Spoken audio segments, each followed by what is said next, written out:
Altered sensorium and breathlessness, मतलब दिमाग के असंतुलन की स्थिति और सांस लेने में दिक्कत। इस तरीके का पेशेंट कभी इमरजेंसी में आता है तो हमें ये जानना जरूरी होता है कि सांस लेने में दिक्कत पहले से ही हो रही थी, उसके बाद दिमागी स्थिति अस्थिर हुई, या पहले दिमागी स्थिति खराब हुई बाद में सांस लेने में दिक्कत आई। ये दो तरीके के पेशेंट एक जैसा बिहेव करते हैं, देखने में ऐसा लगता है कि ये एक जैसे हैं जबकि इनके कारण अलग अलग हैं। यदि एक पेशेंट जिसको सांस की दिक्कत थी या सांस लेने में दिक्कत हो रही थी, दवाई खा रहा हो या न खा रहा हो और बाद में उसके दिमागी अस्थिरता आई, इसका मतलब ऐसे पेशेंट में लंग की बीमारी होने की ज़्यादा संभावना है। कुछ हार्ट के पेशेंट में भी ऐसी संभावना हो सकती है। ऐसे पेशेंट में बाईपैप मशीन से भी कभी कभी रिस्पांस अच्छा मिलता है।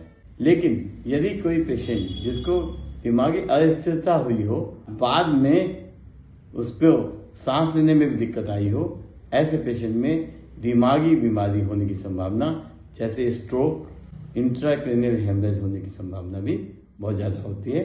और ये उन पेशेंट में होता है जिनमें अनकंट्रोल्ड ब्लड प्रेशर या अनकंट्रोल्ड डायबिटीज के साथ पेशेंट हमारे पास पहुंचता है।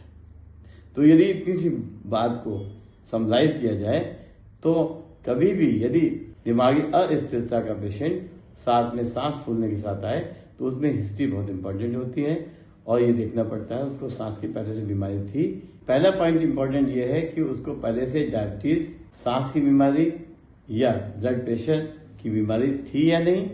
दूसरा पॉइंट इंपॉर्टेंट ये है कि पहले सांस फूली थी, बाद में दिमागी स्थिति खराब हुई, या पहले दिमागी स्थिति खराब हुई उसके बाद सांस फूली, क्योंकि उसी से आगे का मैनेजमेंट इंपॉर्टेंट होता है।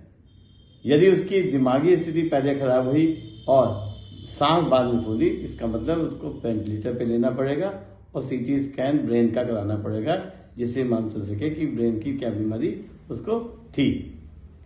दूसरा, यदि सांस पहले फूलती है और उसके बाद उसकी दिमागी असंतुलन होती है, ऐसे पेशेंट में बाईपैप ट्राई करके भी फायदा मिल सकता है, जैसा कि CO2 नार्कोसिस में होता है। तो आज हमने ये जाना कि यदि किसी पेशेंट में सांस फूलने के साथ साथ सांस लेने में दिक्कत होने के साथ साथ दिमागी स्थिति भी अस्थिर है तो हम उसको कैसे मैनेज करेंगे।